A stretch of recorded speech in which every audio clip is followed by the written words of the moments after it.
192वां दिन। नए अहदनामा में से आज की तिलावत रसूलों के अमाल उसका 28वां बाब 17वीं आयत से लेकर 31वीं आयत तक।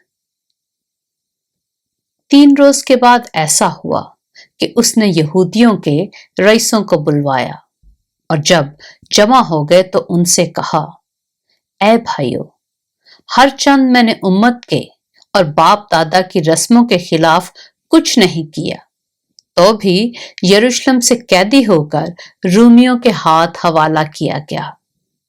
उन्होंने मेरी तहकीकात करके मुझे छोड़ देना चाहा, क्योंकि मेरे कत्ल का कोई सबब न था।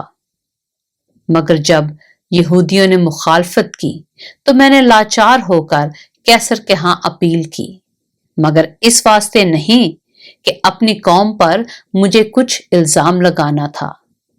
बस इसलिए मैंने तुम्हें बुलाया है कि तुमसे मिलूं और गुफ्तगू करूं, क्योंकि इस्राएल की उम्मीद के सबब से मैं इस जंजीर से जकड़ा हुआ हूं।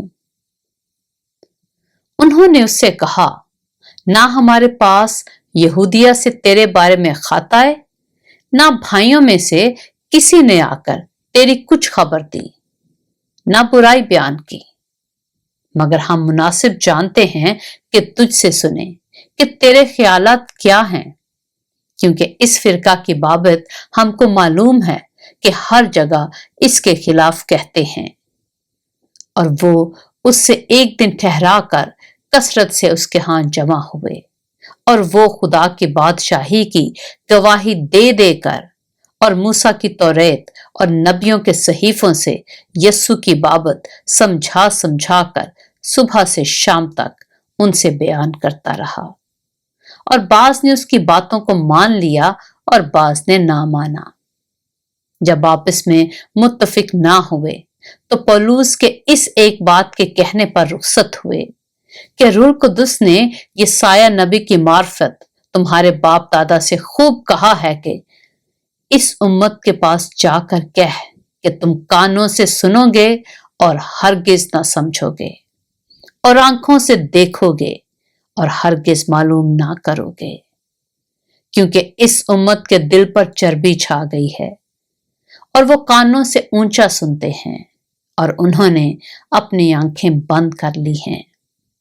कहीं ऐसा ना हो कि आंखों से मालूम करें और कानों से सुनें और दिल से समझें और रजू लाएं और मैं उन्हें शिफा बख्शूं। बस तुमको मालूम हो कि खुदा की इस निजात का पैगाम गैर कौमों के पास भेजा गया है और वो उसे सुन भी लेंगी।